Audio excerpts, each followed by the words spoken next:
പേപ്പറിൽ വരെ ഞാൻ ടെററിസ്റ്റ് എന്നായിരുന്നു. ദാവൂദിൻ്റെ കൂട്ടുകാരൻ, ദാവൂദിനെ അറിയുന്ന ആൾ, തിഹാർ ജയിലിൽ കിടക്കുന്ന ആൾ. അതാണ് ഞാൻ പറഞ്ഞ ആ ഓവറല്ല ഇമ്പോർട്ടൻ്റ്.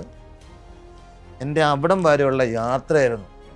പക്ഷെ അതിനെനിക്ക് ഒരു റിഗ്രറ്റും ഇല്ല കേട്ടോ, 0 റിഗ്രറ്റ്സ്.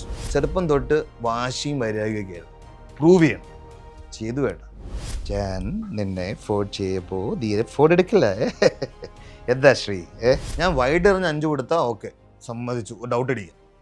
ഞാൻ നോ ബോൾ എറിഞ്ഞു ഫ്രീ ഹിറ്റ് കൊടുത്താൽ ഡൗട്ട് അടിക്കുക. അങ്ങനെയാണെങ്കിൽ ഇപ്പോൾ IPL കാണരുതല്ലോ. ഫുള്ള് ഡൗട്ടാണല്ലോ രാവിലെ തൊട്ട് വൈകുന്നേരം വരെ. IPL ഈ ഒരു വാതുവെപ്പ് വിവാദം ഉണ്ടായത് ശ്രീശാന്തിൻ്റെ ഒരു ഓവറിനെ ചൊല്ലിയാണ്. ആ ഓവറിൽ ശ്രീശാന്ത് 14 റൺസോ മറ്റോ 14+ റൺസ് കൊടുക്കണം എന്നാണ് ആരോപണം. അങ്ങനെയാണ് ലൂസായി ബൗൾ ചെയ്തു, റൺസ് കൊടുത്തു എന്നാണ് അന്നുണ്ടായിരുന്ന ഒരു ആരോപണം. അതിനെക്കുറിച്ച് എന്താണ്? ഫസ്റ്റ് ഓഫ് ഓൾ, ആ ഓവറിൽ 14+ റൺസ് ഇല്ല, 13 റണ്ണാണ്. അപ്പോൾ തന്നെ ആ കേസേ ഇല്ല. ഇപ്പോൾ ബെറ്റിംഗ് വേൾഡിനെ കുറിച്ചാണെങ്കിൽ 14+ റൺസ് കൊടുത്തില്ലെങ്കിൽ അത് ബെറ്റിങ്ങേ അല്ല, അതൊക്കെ അവിടെ ക്യാൻസലായി. എന്തുകൊണ്ട് എന്നിട്ടും എന്നെ ക്രൂശിച്ചു, എന്തിനെ വീണ്ടും അതൊരു കോൺസ്പിറസി തിയറിയിലേക്ക് പോവുകയാണെങ്കിൽ 4 ബോളിൽ വെറും 5 റണ്ണായിരുന്നു, നോ ബോളില്ല. പക്ഷെ പല ചാനലുകളും, എസ്പെഷ്യലി നോർത്ത് ഇന്ത്യൻ ചാനലുകൾ പലതും നോ ബോൾ കാണിച്ചു. അതിന് മുമ്പുള്ള മാച്ചിൽ ആ ഓവറിൽ ഒരു വൈഡില്ല, ഒരു നോ ബോളില്ല, ദേവാനഗരം കൊണ്ട് സ്ലോ ബോളും ഇല്ല. ചേട്ടൻ ഇടയ്ക്കെല്ലാം ദേഷ്യപ്പെടുന്ന ഒരു കാര്യമാണ്, ശ്രീ നീ ദേവി ഇത് സ്ലോ ബോൾ എറിയല്ലേ. ചേട്ടന്മാർ എൻ്റെ അടുത്ത് പറഞ്ഞിട്ടുണ്ട്, ദേവാനഗരം ചേട്ടാ ഒരു IPL ഇപ്പോൾ ചേട്ടൻ അറിയാം, ഫസ്റ്റ് ഓവറിൽ സ്ലോ ബോൾ എറിയുന്ന പിള്ളേരുണ്ട്, വിക്കറ്റ് എടുക്കുമെന്ന് പറഞ്ഞാൽ അടിമേടിക്കുന്നുണ്ട്. ഇപ്പോഴത്തെ മാച്ചസ് എൻ്റെ 14+ റൺസ് കേസായിട്ട് 13 റൺ കൊടുത്തിട്ട് എൻ്റെ കേസായി. ഇപ്പം കൊടുക്കുന്നത് ഇന്നലത്തെ മാച്ച് കണ്ടായിരുന്നു, ഓരോ 25, 28, 32, 14, 15 റൺ ഒരു ബോളറിൻ്റെ എക്കണോമിയാണ് ഇപ്പോൾ ചിലപ്പോൾ. അതവിടെ നിൽക്കട്ടെ. ഇത് ഇപ്പം അന്നത്തെ മാച്ചിലേക്ക് വീണ്ടും ഞാൻ തിരിച്ചു പോവുകയാണ്. ആരൊക്കെയായിരുന്നു സ്ട്രൈക്ക് ചെയ്യട്ടാ? Gilchrist and Shaun Marsh. ആരാണവർ? ഓസ്ട്രേലിയയുടെ most attacking player. Rahul Dravid എന്ന് പറയുന്ന വ്യക്തി ക്യാപ്റ്റൻ. സ്ക്വയറിലൊക്കെ അകത്താണെങ്കിൽ സെക്കൻഡ് ബോൾ ഔട്ടാണ്. ഞാൻ ചോദിച്ചു, പുള്ളി വന്നില്ലല്ലോ. അപ്പോൾ എന്ത് സംഭവിച്ചേനെ? ഒന്നും വേണ്ട, ഒരു റിട്ടേൺ ക്യാച്ച് നല്ല സ്പീഡിൽ അടിച്ചു. എൻ്റെ കണ്ണിനെക്കുറിച്ച് റോബിൻ ഉത്തപ്പ ഈ ഇടയ്ക്ക് ഒരു ഇൻ്റർവ്യൂവിൽ പറഞ്ഞിരുന്നു, എൻ്റെ കണ്ണിൻ്റെ പവർ ചേട്ടനും അറിയാം, +3.75, +2.75. കുറേ പേർക്ക് അറിയില്ലായിരുന്നു. ഇപ്പോഴും എനിക്ക് തോന്നുന്നു ഇത് കാണുമ്പോൾ എന്ന് വിചാരിക്കും. ഇപ്പോഴാണ് അത് 1ഉം +1ഉം 0.74 ആയത്. എന്ന് പറഞ്ഞാൽ 2014 ശേഷം എക്സസൈസസും മറ്റേ ലേസറും ഒക്കെ ചെയ്ത് ഇപ്പോൾ ലെൻസ്, ഇപ്പോൾ എൻ്റെ പവർ +1.75. ആ ടൈമിൽ ഞാൻ വേൾഡ് ക്യാച്ച് എടുത്തിട്ടുണ്ട് ദേവാനഗരം. അതും ഫ്ലംബിളായെങ്കിലും ക്യാച്ച് എടുത്തു. അഫ്രീഡിയുടെ ക്യാച്ചായിരുന്നു അതിലും ഇമ്പോർട്ടൻറ്റ്, അതും എടുത്തു. ഇതൊരു റിട്ടേൺ ക്യാച്ച്. ആ റിപ്ലൈ നിങ്ങൾ കാണണം. ഒറ്റയടി കൈ വെച്ചിരുന്നെങ്കിൽ ആ കമൻറ്റേറ്റർ തന്നെ പറയുന്നുണ്ട്, thank God he moved his hand. 2-4, 2 ബോളും 138 ആൻഡ് 137. അത് സർജറി കഴിഞ്ഞിട്ടുള്ള ക്രിക്കറ്റാണ് ചേട്ടാ. ഒരു ബാറ്റ്സ്മാന് ഞാൻ ഫുൾ ടോസ് എറിയാം, അത് ബാറ്റ്സ്മാൻ അറിയണ്ടേ ഞാൻ ഫുൾ ടോസ് എറിയണം. ഞാൻ ചേട്ടന് ഫുൾ ടോസ് എറിഞ്ഞ് തരാം, 6 അടിക്കുമോ? എന്നാൽ ബാറ്റ്സ്മാൻ അറിയണ്ടേ. ഞാൻ വൈഡ് എറിഞ്ഞ് 5 കൊടുത്താൽ ഓക്കെ, സമ്മതിച്ചു, ഡൗട്ട് അടിക്കുക. ഞാൻ നോ ബോൾ എറിഞ്ഞു ഫ്രീ ഹിറ്റ് കൊടുത്താൽ ഡൗട്ട് അടിക്കുക. അങ്ങനെയാണെങ്കിൽ ഇപ്പോൾ IPL കാണരുതല്ലോ. ഫുള്ള് ഡൗട്ടാണല്ലോ രാവിലെ തൊട്ട് വൈകുന്നേരം വരെ. അന്ന് ഞാൻ എന്താ ചെയ്ത തെറ്റ്? അന്നല്ല ഏട്ടാ ചെയ്തത്, അതിന് മുമ്പുള്ള വർഷങ്ങളിൽ ചെയ്ത തെറ്റിന് അന്ന് ഞാൻ അനുഭവിച്ചു. എന്നാ വിശ്വസിക്കാനാണ് എനിക്ക് ആഗ്രഹം. അത് സിനിമയിലും സീരീസിലായിട്ട് നിങ്ങൾക്ക് എല്ലാവർക്കും മനസ്സിലാവും. എൻ്റെ ആറ്റിറ്റ്യൂഡ്, എൻ്റെ ലൈഫ് സ്റ്റൈൽ. ഒരു മലയാളി എന്നൊരു പയ്യനെ മദ്രാസിൽ നിന്നാണ് എല്ലാവർക്കും, ചേട്ടനും അറിയാം, ചേട്ടനെ വിളിച്ചിട്ടുണ്ടോ ചിലപ്പോൾ നോർത്ത് ഇന്ത്യയിൽ പോകുമ്പോൾ. അത് നമ്മളെന്തായാലും മാറ്റി. ഇപ്പം അതിൽ ഞാൻ പ്രൗഡാണ്. ഇപ്പം നമ്മുടെ ഇപ്പോഴത്തെ തന്നെ പയ്യന്മാരാണെങ്കിലും ശരി, Hanumankind, world most famous Malayali right now, Hanumankind, Sooraj. എനിക്ക് ഏറ്റവും ഇപ്പോൾ ഭയങ്കര റെസ്പെക്റ്റാണ്. കാരണം എന്ത് ചെയ്താലും ലോകത്തിൽ ഒരു ടീനേജർ കൊച്ചു പാട്ട് കേൾക്കണ്ടെങ്കിൽ ഇല്ലെങ്കിലും ഹനുമാൻ കൈൻഡ് സൂരജാണ്, ഒരു ഡൗട്ടും വേണം. ഭയങ്കര പ്രൗഡാണ്. ദേവാനഗരം കൊണ്ട് ഇനി അവനെ ഫോളോ ചെയ്യുന്ന ആളുകൾ, അല്ലെങ്കിൽ ഇപ്പം തന്നെ മലയാളികളിൽ വേടൻ കുറേ പേര് പലതും പറയുന്നുണ്ട് ഇല്ലേ? എന്താണ് അതിന് കുഴപ്പം? I respect him, his life style, his music, he's telling the world അല്ലേ. ഇപ്പം അളിയൻ്റെ കൂടെ ഒരു ഷോയിൽ ആണ് ഞാൻ ആദ്യമായിട്ട് ഒന്ന് കാണുന്നത് തന്നെ. എല്ലാവരും ഇങ്ങനെ പറഞ്ഞു കേൾക്കുന്നുണ്ട്. എനിക്ക് മലയാളികൾ പലതും ചെയ്യുമ്പോൾ ഭയങ്കര ഇഷ്ടമാണ്. ഞാനത് പറയാൻ കാരണം, ചേട്ടൻ ചോദിച്ചാൽ ഓവറല്ല കേട്ടോ പ്രശ്നം, ഓവറിന് മുമ്പുള്ള ലൈഫ് സ്റ്റൈലിലാണ് പ്രശ്നം. ഇങ്ങനൊരു വ്യക്തി എങ്ങനെ കാറുകൾ മേടിക്കുന്നു, അപ്പാർട്ട്മെൻറ്റ്സുകൾ മേടിക്കുന്നു. അങ്ങനെ പലർക്കും ചില ചെറിയ അസൂയയെ കുശുമെന്ന് ഞാൻ പറയാനുള്ള, പലർക്കും നമ്മുടെ വളർച്ച കാണുമ്പോൾ പലർക്കും ഇഷ്ടമല്ല. അതാണ് വാസ്തവം ചേട്ടാ. അതിന് ഇതുവരെ എന്തെങ്കിലും പറഞ്ഞിട്ടില്ല. പക്ഷെ അതിൻ്റെ ഇപ്പം ഞാൻ പറയുമ്പോൾ നാട്ടുകാരും വീട്ടുകാരും ഒക്കെ വിചാരിക്കും പിന്നെ എന്താ ഇങ്ങനെ പറയണേ. അത് നിങ്ങൾ സിനിമ കാണുമ്പോഴും എൻ്റെ സീരീസ് കാണുമ്പോഴും മനസ്സിലാവും. പല പല സന്ദർഭങ്ങളിൽ ചാവി എരിയുന്ന തീയിൽ എണ്ണ ഇട്ട് കൊടുക്കുക എന്നൊക്കെ പറയില്ലേ, നീ പോയി അഗ്രസീവ് ആവടാ എന്ന് പറഞ്ഞ വ്യക്തികൾ പുറയിലെന്ന് പറയണം. കണ്ടില്ലേ, ഇത്രേ ഉള്ളൂ. എല്ലാവരും സൂചിപ്പിച്ച് നടന്നിരുന്നെങ്കിൽ ഈ ചേട്ടൻ ചോദിക്കില്ലല്ലോ. ചേട്ടൻ ചോദിക്കുമോ 2-3 വേൾഡ് കപ്പ് വെച്ച ക്യാപ്റ്റൻ എന്ന് പറഞ്ഞാൽ ഇവിടെ 2-3 വേൾഡ് കപ്പ് ഇരിപ്പുണ്ടോ? ഇതൊന്നുമില്ലാണ്ട് ദേവനാഗരം കൊണ്ട് മലയാളികളുടെ സപ്പോർട്ടും എൻ്റെ ആത്മവിശ്വാസവും ദൈവം കൊണ്ട് മാത്രം എനിക്ക് 2 വേൾഡ് കപ്പ് വയ്ക്കാൻ പറ്റി. അതുകൊണ്ട് എനിക്ക് പറയാനുള്ളത്, special request to every youngster, പേടിക്കരുത് കേട്ടോ. ആരെയും സുഖിപ്പിച്ച് എവിടെ എത്താമെന്ന് നോക്കുക വേണ്ട. Be a good man, be a real person, real woman, only positivity. എന്തൊക്കെ ചെയ്താലും at the end of the day you are alone. അപ്പോൾ ലോൺലിനെസ്സിൽ if you don't enjoy yourself you are nothing. Happiness comes from within. അതിൽ വളരെയധികം believe ചെയ്യുന്നൊരു വ്യക്തിയാണിപ്പം. നമ്മുടെ self realization എനിക്ക് ചെയ്തത് 2013. ഇപ്പം എൻ്റെ മകനാണെങ്കിൽ, എൻ്റെ മകൻ ഇപ്പോഴും എന്നോട് ഒന്ന് പറഞ്ഞത് എന്താണ്, 1 മണിക്കൂർ ഞാനിപ്പോൾ അവിടെ മുകളിൽ പ്രാക്ടീസ് ചെയ്തു എന്നാണ് പറഞ്ഞത്. ഇന്നലെ തുടങ്ങിയുള്ളൂ പ്രാക്ടീസ്. അവനോട് ഒറ്റ കാര്യം പറഞ്ഞുള്ളൂ, ഡോണ്ട് ഗീവ് അപ്പ്. അതാണ് ഞാൻ പറഞ്ഞ ആ ഓവറല്ല ഇമ്പോർട്ടൻ്റ്. എൻ്റെ അവിടം വരെയുള്ള യാത്രയായിരുന്നു. പക്ഷെ അതിനെനിക്ക് ഒരു റിഗ്രറ്റും ഇല്ല കേട്ടോ, 0 റിഗ്രറ്റ്സ്. ഈ മൊമെൻ്റ് വരെ ലൈഫിൽ ദേവാനഗരം കൊണ്ട് എനിക്ക് ഒരു ഒറ്റ റിഗ്രറ്റ് പോലും ഇല്ല. തിഹാർ ജയിലിൽ കടക്കേണ്ടി വന്നിട്ടുണ്ട്. യെസ്. അപ്പോൾ അത് ആലോചിക്കുമ്പോൾ എക്സ്പീരിയൻസ് ചേട്ടാ, വെറും എക്സ്പീരിയൻസ്. God's been kind. അവിടെ നിരപരാധികളായ എത്രയോ ആളുകളുണ്ട്, ആയിരക്കണക്കിന് ആളുകളുണ്ട്. അതിലും അവരുടെ ലൈഫിനെ കുറിച്ച് എനിക്ക് കുറേ കാര്യങ്ങൾ പഠിക്കാൻ പറ്റി. അതുകൊണ്ട് അതിലും ഹമ്പിളായി ചേട്ടാ ഞാൻ. ഇറ്റ് ഓൺലി ഹമ്പിൾഡ് മീ ചേട്ടാ. അതൊരു ഞാൻ ചേട്ടൻ നേരത്തെ പറഞ്ഞു, പല പല ടഫ് സിറ്റുവേഷൻസ് എനിക്ക് ഫേസ് ഉണ്ടെന്നു ഞാൻ പറഞ്ഞില്ല. സിനിമയിലും സീരീസിലും അത് കാണിക്കും ഞാൻ. പക്ഷേ ആ സിറ്റുവേഷനിൽ ഇപ്പോൾ ജയിലറിനെ കുറിച്ചാണ് ആരാണെങ്കിലും അവരൊക്കെ ചെയ്ത അവരുടെ ഡ്യൂട്ടി അല്ലേ ചേട്ടാ. എനിക്കിപ്പോൾ എന്നെ അറസ്റ്റ് ചെയ്തവരോ അല്ലെങ്കിൽ എന്നെ ക്വസ്റ്റ്യൻ ചെയ്തവരോ ഇൻ്ററോഗേറ്റ് ചെയ്ത കമാൻഡോസിനോടോ അല്ലെങ്കിൽ അവിടുത്തെ കമ്മീഷണറോടോ അസിസ്റ്റൻറ്റ് കമ്മീഷണറോടോ ഒക്കെ ദേഷ്യപ്പെടാൻ പറ്റുമോ? അവർക്ക് കിട്ടിയ ഒരു ഇൻഫർമേഷൻ, ആരോ കൊടുത്ത ഒരു ഇൻഫർമേഷൻ അവരുടെ ഡ്യൂട്ടി ചെയ്തു.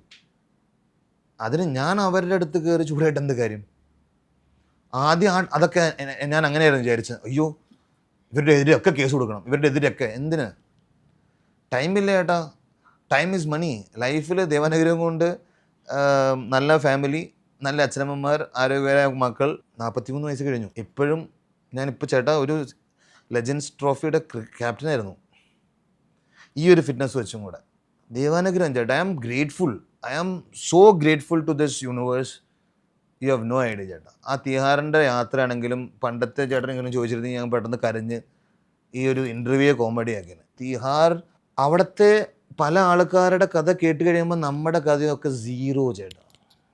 നമ്മളിപ്പോൾ നാട്ടുകാർ അറിയുന്നതുകൊണ്ട് നമുക്കിങ്ങനെ ഒരു ഷോയിലിരുന്ന് പറയാം, ഓ എൻ്റെ വിഷമമായിരുന്നു, സങ്കടമായിരുന്നു, വളരെ ഡെത്ത് ത്രെറ്റനിങ് തന്നെയായിരുന്നു. എനിക്ക് മാത്രമല്ല ചേട്ടാ, അവിടെയുള്ള ലക്ഷക്കണക്കിന് ആൾക്കാർക്ക്. എൻ്റെ കുറേ അക്കൗണ്ട്സ് വരെ സീസ്ഡായിരുന്നു. ജയിലിരിക്കുമ്പോൾ തന്നെ ചേട്ടാ ശിവൻ രാവിലെ 4:30-5 മണിയാകുമ്പം എണീക്കണു. എനിക്ക് ഈസി ആയിരുന്നു ചേട്ടാ. എല്ലാവരും കരുതികള ചേട്ടാ. ഒറ്റ പ്രശ്നമുള്ളൂ, 9 ആകുമ്പം ലോക്ക് ചെയ്യും, രാവിലെ 4:30 ആകുമ്പം അല്ലെങ്കിൽ 5 മണിക്ക് ഓപ്പൺ ചെയ്യും. നട്ടുച്ചയ്ക്ക് 12 മണി തൊട്ട് 3 മണി വരെ ആസ്പെറ്റോസ് ഉള്ള അതിൽ അകത്തിട്ട് ലോക്ക് ചെയ്യും. No problem. സ്കൂൾസ് എന്താ ഏട്ടാ, അക്കാഡമീസ് എന്താ ഏട്ടാ, ശരിക്കും അറിയിച്ചു. രാവിലെ നമ്മളൊരു സ്ഥലത്ത് ചെല്ലുന്നു, ക്ലാസ് റൂം തുറന്നിട്ടിറക്കണം. പുറത്തിറങ്ങാൻ പറ്റുമോ? ഗേറ്റിൻ്റെ പുറത്ത് ചാടാൻ പറ്റുമോ? നമ്മളൊരു മൈൻഡ് സെറ്റും ആ ഒരു സിറ്റുവേഷൻ പെർസെപ്ഷൻസ് മാറ്റുമ്പോൾ യു വിൽ ബി ഫൈൻ. അത് ഞാൻ നന്ദി പറയണത് ഗോപാൽ ഗാന്ധ സർ. പല ആൾക്കാരും ഭയങ്കര കോൺട്രവേഴ്ഷ്യൽ ആളൊക്കെയാണ്. ഇപ്പോൾ ചേട്ടൻ ചോദിച്ച പോലെ എനിക്ക് പല കഥകൾ പറയാനുണ്ട്. ഈ സ്റ്റോറിയൊക്കെ ഇങ്ങനെ ഫ്രീ ആയിട്ട് പറഞ്ഞു കൊടുക്കാൻ പറ്റുമോ? ഇപ്പോൾ കൊച്ചു പിള്ളേർ വരെ സോഷ്യൽ സൈറ്റ്സിൽ ഞാൻ ഇന്ന് 10 കോടി ഉണ്ടാക്കി, 20 കോടി ഉണ്ടാക്കി എന്ന് പറയണേ. പക്ഷെ ഞാൻ ചെയ്യുന്ന ഒറ്റ ചോദ്യമേ ഉള്ളൂ, രാവിലെ അച്ഛൻ്റെ അമ്മയുടെ അനുഗ്രഹം മേടിച്ചോ? രാവിലെ അമ്പലത്തിലോ പള്ളിയിലോ നിസ്കരിച്ചോ? അല്ലെങ്കിൽ എവിടെയെങ്കിലും പോയോ? ഗ്രാറ്റിറ്റ്യൂഡ് കാണിച്ചോ? പൈസ എല്ലാവർക്കും ഉണ്ടാകാൻ ചേട്ടാ, പദവി എല്ലാവർക്കും ചെയ്യാം. ഷാറൂഖ് ഖാൻ ഇപ്പം ഡാൻസ് ചെയ്തു. ഷാറൂഖ് ഖാനുള്ള എക്സ്പീരിയൻസ് എങ്ങനെയായിരുന്നു? ചേട്ടാ one of the best human being ചേട്ടാ. പുള്ളി ഞാനിപ്പോൾ വരെ കരഞ്ഞില്ലായിരുന്നു. ഞാനിപ്പോൾ ചിലപ്പോൾ കരയാൻ, ഞാൻ കരയില്ല. Is a very empathic person. സ്നേഹം സ്നേഹം സ്നേഹം. എന്തൊക്കെ ചൂട് വന്നാലും ആ ചൂടാവുന്നതും നിങ്ങളുടെ നല്ലതിന് വേണ്ടിയാണ്. ആ ഒരു ഇതിലേക്കാണ് ഞാൻ ഇപ്പോൾ തിങ്കിങ് ചേട്ടാ. ചെറുപ്പം തൊട്ട് വാശിയും വൈരാഗ്യമൊക്കെ ആയിരുന്നു. പ്രൂവ് ചെയ്യണം, ചെയ്തു വേണ്ട. ഇനി പ്രൂവ് ചെയ്യട്ടെ സഞ്ജുവും സച്ചിൻ ബേബിയും നിതീഷ്, നമ്മുടെ റോഹൻ എസ് കുന്നുമ്മേൽ, സൽമാൻ നിസാർ, അങ്ങനെ കുറേ പേരുണ്ട് കേട്ടോ ഇവിടെ. Apple Tom, beautiful. ദേവനഗരം കൊണ്ട് സഞ്ജുവിന് ഞാൻ ക്യാപ്പ് കൊടുത്തു, പിന്നെ ക്യാപ്പ് കൊടുത്ത ആപ്പിൾ ടോമിനാണ്. ആപ്പിളെ ഓൾ ദ വെരി ബെസ്റ്റ്. ചില വ്യക്തികളുടെ പേര് പറയാം, അവരെക്കുറിച്ചുള്ള ഉറപ്പായിട്ടും. ഇപ്പം നമ്മൾ ഇൻ്റർവ്യൂവിൽ പരാമർശിച്ച ആളുകളിനെ പറ്റും. ധൈര്യമായിട്ട്. ശശി തരൂർ. Great personality. ഇപ്പോഴും ഈ ഇടയ്ക്കും കൂടെ ഒരു യാത്രയിൽ കാണാനിടയുണ്ടായി. അപ്പോഴും ചോദിച്ചത് വേൾഡ് കപ്പിൻ്റെ ടൈമിലായിരുന്നു. ഞാനപ്പം ദുബായിൽ നിന്ന് വന്ന് ഡൽഹിയിൽ നിന്ന് ഒരു ഷോ ചെയ്തുകൊണ്ടിരിക്കുകയായിരുന്നു. നെറ്റ്വർക്ക് 18 വേൾഡ് കപ്പ് ഷോ ചെയ്തു കേട്ടോ. അപ്പം ഞാൻ ഫ്ലൈറ്റിൽ വെച്ചാണ് കണ്ടത്. അപ്പോൾ സാർ, ശ്രീ, നമ്മുടെ പയ്യന് ചാൻസ് കൊടുക്കുന്നില്ലല്ലോ ശ്രീ എന്ന് പറഞ്ഞു എൻ്റെ അടുത്ത് സഞ്ജു. അപ്പം ഞാൻ പറഞ്ഞു, അത് കണ്ടോ, ആ ടൈമിൽ എന്നെക്കുറിച്ച് പറയായിരുന്നു, ഈ തവണ സഞ്ജുവിനെ കുറിച്ച്. ഞാൻ പറഞ്ഞു, sir, I am giving my very best. ഞാൻ എൻ്റെ ഷോയിൽ വരെ സഞ്ജയ് മഞ്ചരേക്കറും മോണ്ടി പനേസറും ഉമേഷ് യാദവും ഞാനായിരുന്നു ഷോ ചെയ്തത്. ആനന്ദ് എന്ന് പറഞ്ഞ മലയാളി, ബഷ് ബോൺ ആൻഡ് ബോട്ടപ്പ്, ഡൽഹിയിലെ ആളാണ് കമ്പയർ ചെയ്ത് അല്ലെങ്കിൽ ഹോസ്റ്റ് ചെയ്ത്. One of the best network 18 അവർ വരെ എന്നെ വിളിച്ചത് സഞ്ജു എന്നായിരുന്നു. ഗോഡ്സൺ സാറിന് എവിടെ കണ്ടില്ലല്ലോ. ശശി സാറും അതുപോലെ തന്നെ ആ സപ്പോർട്ട് സിസ്റ്റം ചേട്ടാ, അൺബിലീവബിൾ. ഒരു മലയാളി എൻ്റെ തിരുവനന്തപുരം പയ്യനെ കൊണ്ടുവരണം. അപ്പം ഞാൻ ചുമ്മാ സാർ, തിരുവനന്തപുരം അല്ല സാർ, മലയാളി. കാരണം അതാണ് സാർ. 2006 എനിക്ക് മാൻ ഓഫ് ദി മാച്ച് കിട്ടിയപ്പം first person to write a great, അത് ഗോൾഡൻ ലിപിയിൽ ഗോൾഡൊക്കെ ചെയ്യിപ്പിച്ച് മുകളിലിരിപ്പുണ്ട് അതിൻ്റെ ഒരു ട്രോഫി പോലെ. അതുകൊണ്ട് Shashi Tharoor sir, lots of respect. Mohanlal, എന്താ പോരെ. എനിക്ക് ഏറ്റവും ഇഷ്ടമുള്ള ആക്ടറിൽ തീർച്ചയായിട്ടും മമ്മൂട്ടി സാറും മോഹൻലാൽ സാറുമാണ്. അത് പലരും ഞാൻ ലാൽ സാറെന്ന് വിളിക്കുമ്പോൾ സാർ ഉൾപ്പെടെ പറയും എല്ലാവരും എന്നെ ലാലേട്ടനെന്നാണ് വിളിക്കുന്നതെന്ന്. അപ്പോൾ ഞാൻ പറയും അങ്ങനെയല്ല, റെസ്പെക്റ്റാണ്. ഞാൻ ചെറുപ്പത്തിൽ ഞാൻ മോഹൻലാൽ സാറിനെ ആദ്യമായിട്ട് പേഴ്സണലി പരിചയപ്പെടുന്ന മാതൃഭൂമി ചേട്ടൻ കാരനാണ്. ബുക്ക് റിലീസിന് മാതൃഭൂമി സ്പോർട്സിൻ്റെ. പക്ഷേ കമൻറ്ററിയിലാണെങ്കിലും എവിടെയാണെങ്കിലും ഇപ്പോൾ തന്നെ എൻ്റെ മിക്ക പാർട്ടീസിലും അല്ലെങ്കിൽ എൻ്റെ ഇപ്പോൾ നോർമൽ സംസാരിക്കുമ്പോഴും, ഇപ്പം ഞാൻ സച്ചിൻ ബേബി ആണെങ്കിൽ ഇപ്പോൾ ഫോൺ വിളിച്ചു കഴിഞ്ഞാൽ മിക്കവരും ഞാൻ സംസാരിക്കണത് ഇങ്ങനെയാണ്. കംപ്ലീറ്റ് മിമിക്രി അറിയില്ല, പക്ഷേ എങ്കിലും ഞാൻ പറയണത് ഇപ്പോൾ ഫോൺ എടുക്കുകയാണെങ്കിൽ എന്താ പോലെ ഈയിടെയായിട്ട് വിളിക്കാറില്ല. അതായത് ഞാൻ നിന്നെ ഫോൺ ചെയ്യപ്പോൾ തീരെ ഫോൺ എടുക്കില്ല. എന്താ ശ്രീ. അപ്പോൾ എനിക്ക് വളരെ ഇഷ്ടമാണ്. വളരെ ഇഷ്ടം എന്ന് പറഞ്ഞാൽ വേറെ ഒന്നുമില്ല കേട്ടോ. മലയാളി എന്നുള്ള രീതിയിൽ ആൾക്കാർ പറഞ്ഞില്ല, ഇപ്പോൾ മദ്രാസിൽ നിന്നൊക്കെ എന്നെ വിളിക്കുമ്പോൾ ഞാൻ ഒറ്റ ചോദ്യമുള്ളൂ, ലാൽ സാറിനെ അറിയോ? സിമ്പിൾ. പിന്നെ ഇന്ത്യക്കാരും ഒന്നും മിണ്ടാറില്ല. ഇൻ്റർനാഷണൽ വൈസ് ആണെങ്കിലും as an actor, as A human being, as A personality, too much respect for Lal സാറും മമ്മൂട്ടി സാറും. എനിക്ക് വേറെ ലെവൽ റെസ്പെക്റ്റാണ്. പണ്ടൊരു ആഡ് വന്നിരുന്നു കേട്ടാ, കേരളത്തിൻ്റെ ഐഡിയ എന്ന് പറയുന്ന ഇതിൻ്റെ ആഡ് ഉണ്ടായിരുന്നു. മോഹൻലാൽ സാർ കോച്ചായിട്ട് ടിനിച്ചേട്ടൻ ആഡ് ചെയ്തില്ല, പക്ഷെ വേറൊരു പയ്യൻ ചെയ്തു ആ ആഡ്. അതിൽ എങ്ങനെ ഇന്ത്യ കളിക്കണമെന്ന് കോച്ച് ചെയ്യുന്നതായിട്ട് ലാൽ സാറിൻ്റെ ഒരു വീഡിയോ ഉണ്ട്. പലരും അത് ആഡായിട്ടാണ് കണ്ടത്, പക്ഷെ അത് എനിക്ക് one of the biggest inspiration ആയിരുന്നു. IM വിജയൻ. അയ്യോ, പുലിക്കുട്ടൻ എന്നെ ആദ്യമായിട്ട് വിജയൻ ചേട്ടൻ പറയും, എടാ നീ എന്നെ പുലിക്കുട്ടൻ എന്ന് വിളിച്ചു. അങ്ങനെയല്ല, ചേട്ടൻ എന്തായാലും പുലിക്കുട്ടൻ എന്നെ ആദ്യമായിട്ട് വിളിച്ചത് IM വിജയൻ ചേട്ടനാണ്. കലാഭവൻ മണി ചേട്ടൻ എന്നെ വിളിച്ചിട്ട് വിജയൻ ചേട്ടൻ്റെ കൂടെ ഒരു ഇതുണ്ട്, നീ വരണം എന്നൊക്കെ പറഞ്ഞ് ഞാൻ ചെല്ലുന്നുണ്ടായിരുന്നു കലാഭവൻ ചേട്ടൻ്റെ വീട്ടിൽ.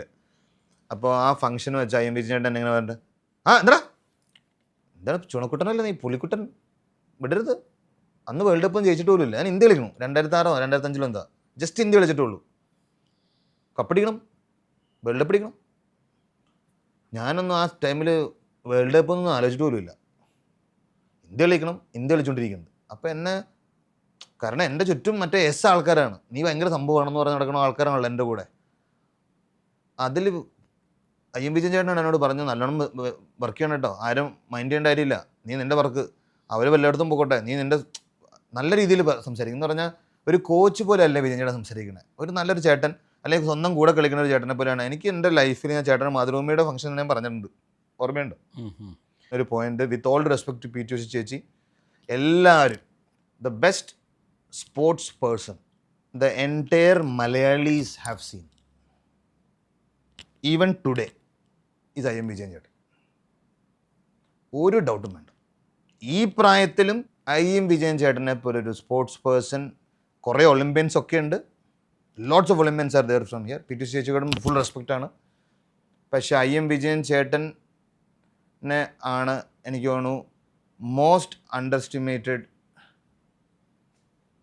Sports person of the century അല്ലെങ്കിൽ ഡെക്കേഡ്. ഒരു ഡൗട്ടും വേണ്ട. സെഞ്ചുറി എനിക്ക് അയ്യം വിജയനോടുള്ള റെസ്പെക്റ്റ് എന്ന് പറഞ്ഞാൽ ഏതൊരു യങ് ഫുട്ബോളർ ഉണ്ടെങ്കിലും ഞാൻ പറയാനുള്ളത് മൈൻഡ് സെറ്റും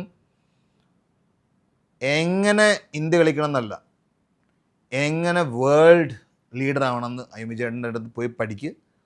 അയ്യം വിജയൻ്റെ ആരെന്ത് പറഞ്ഞാലും ചേട്ടാ lots of love, lots of respect you and your family. പിന്നെ ഫുൾ ഫാമിലി കേട്ടോ, അടിപൊളി ഫാമിലി, ഇത്രയും ക്ലാസ് എൻജോയ് ചെയ്ത് ഹാപ്പി ആയിട്ടുള്ളൊരു lots of respect. Life partner Bhuvaneshwari.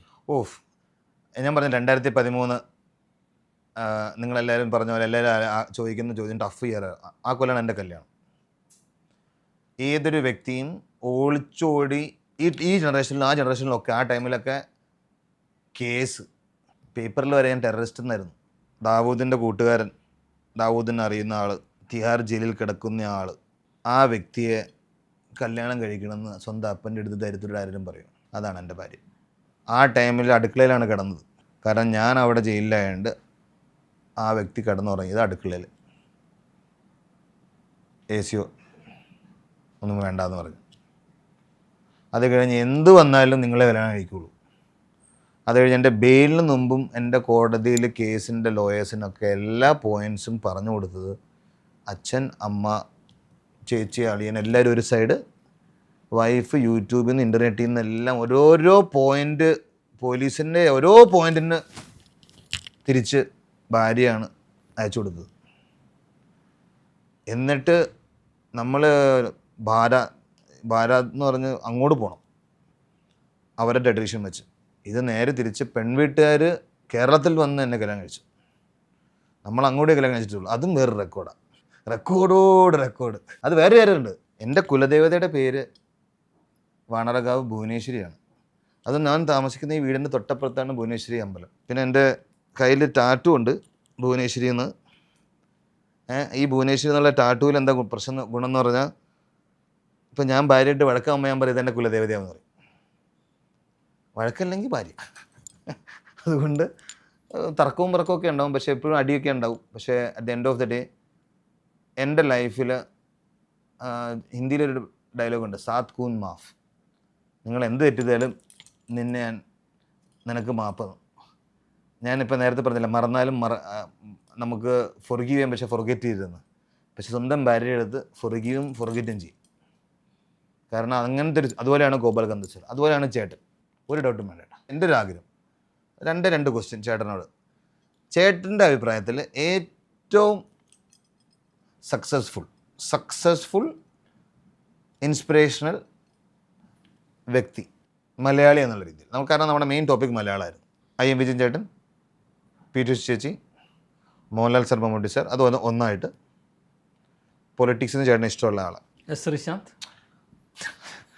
അതിപ്പോൾ നാട്ടുകാരെ, കൂട്ടുകാരെ, ഇതിന് ഞാൻ പൈസ കൊടുത്തിട്ടില്ല, അല്ലെങ്കിൽ ഇവിടെയും പറയും ഇത് ഫിക്സ് ചെയ്തു. അല്ല, ശ്രീശാന്തിനെ കുറിച്ച് എൻ്റെ ഒരു ചിന്ത എന്തല്ലേ, ശ്രീശാന്തിൻ്റെ ജീവിതത്തിൽ ഇല്ലാത്തതായിട്ട് ഒന്നും ഉണ്ടായില്ല. ഒരുപാട് ഹൈറ്റിലേക്ക് പോയി, ഇതുവരെ കരഞ്ഞിട്ടില്ല. ഒരുപാട് ഹൈറ്റ്, വടി കൊടുത്ത് അടി മേടിക്കുക എന്നാണ് പറയുന്നത്. ഒരുപാട് ഹൈറ്റിലേക്ക് പോയി. അതേപോലെ തന്നെ നമ്മളെല്ലാവരും, ഞാനന്ന് മഹാബലിയെ കാണാൻ പോയതാണ് കേട്ടോ. ഞാൻ മഹാബലിയുടെ ഭയങ്കര വലിയൊരു ഫാനാണ്. ഞാൻ ഏറ്റവും താഴോട്ട് പോയി. അതെ, മഹാബലി പാതാളത്തേക്കാണല്ലോ പോകാൻ പറ്റുള്ളൂ. ഒരു ഇന്ത്യൻ യുവാവിൻ്റെ ഒരു സ്വാഭാവികമായ സ്വപ്നങ്ങളാണ്. ഒന്ന് ക്രിക്കറ്റ്, ഇന്ത്യ കളിക്കുക, സിനിമ, പിന്നെ പൊളിറ്റിക്സ്. ഇതെല്ലാം സംഭവിച്ചിട്ടുണ്ട്. സച്ചിൻ ടെണ്ടുൽക്കർ ഷാറൂഖ് ഖാൻ, നരേന്ദ്രമോദി, സ്വാമി ശരണം. 3 പേരുടെ ടീമിലും ഉണ്ടായിട്ടുണ്ട്. അതെ, അത് ശരിയാണല്ലോ. ഇത് ആദ്യമായിട്ടാണ് ഇത് കണ്ട. ഇതാണ് ഞാൻ പറഞ്ഞ ഇൻ്റർവ്യൂ നിർത്തരുതെന്ന്. പറയൂ. 3 പേരുടെ ടീമിലും ഉണ്ടായിട്ടുണ്ട് അല്ലേ? അപ്പം ജീവിതത്തിൽ ഇങ്ങനെയുള്ള എല്ലാ അനുഭവങ്ങളിലൂടെയും കടന്നു വന്നിട്ടുണ്ട്. സാധാരണ ഒരു മലയാളിക്ക് ഉണ്ടാവാത്ത ഉള്ള കുറേ എക്സ്പീരിയൻസ് ഉണ്ടായിട്ടുണ്ട്. ഇഷ്ടം. തിഹാർ ജയിലിൽ കടന്നു 30-ാം വയസ്സിൽ. തിഹാർ ജയിലിൽ കടന്നു. At the peak of my career. അതെ, at the peak of my career എവിടെയായിരുന്നു? തിഹാറിലായിരുന്നു. 2 വേൾഡ് കപ്പ് കൈകൊണ്ട് ഏറ്റുവാങ്ങി അല്ലേ? ഷാറൂഖ് ഖാനൊപ്പം ഡാൻസ് ചെയ്തു. ഷാറൂഖ് ഖാനെ ഡാൻസ് കഴിഞ്ഞിട്ട് പാർട്ടി ചെയ്തിട്ട് അത് ഡാൻസ് കഴിഞ്ഞിട്ട് കഥച്ചുകൊണ്ട് പറഞ്ഞു ശ്രീയാണ് ബെറ്റർ ഡാൻസർ. അത് ഡൗട്ടുമില്ല, അത് അഹങ്കാരമല്ല, ഡൗട്ടില്ല. ശ്രീയുടെ ലൈഫ് എന്ന് പറയുന്നത് ഒരു യങ്സ്റ്ററെ സംബന്ധിച്ചോളം ഇൻസ്പിറേഷനാണ്. എല്ലാതരം എക്സ്പീരിയൻസും ഉണ്ട് ജീവിതത്തിൽ. Thank you. ഞാനിത് വളരെ അടുത്ത് കണ്ട ജീവിതമാണ്. So that I am talking. അതുകൊണ്ട് ബാക്കി നമുക്ക് കഥ എഴുതാനുണ്ട്. നാട്ടുകാരോടും വീട്ടുകാരോടും കൂട്ടുകാരോടും എനിക്ക് പറയാനുള്ളത്, ഞാൻ ഈ കമൻറ്റ് പറയുമ്പോൾ യൂസ് ചെയ്യുന്ന വേർഡാണ്. നാട്ടുകാരെ, കൂട്ടുകാരെ, വീട്ടുകാരെ, ഗോഡ്സ് ഓൺ കൺട്രിയുടെ ഗോഡ്സ് ഓൺ സണ്ണായ ശ്രീശാന്ത് വീണ്ടും വരും. നിങ്ങൾ കഥ കാണാൻ മറക്കരുത്. I'm not giving up. ഒരു തിരിച്ചുവരവുണ്ട്. ബിഷൻചാൻ്റെ കൂടെ തന്നെ നമ്മൾ ആ ബുക്ക് മൊത്തം സ്റ്റോറി സോ ഫാർ ഫിനിഷ് ചെയ്യും. എല്ലാ മലയാളികളോടും നന്ദിയുണ്ട്. നന്ദി.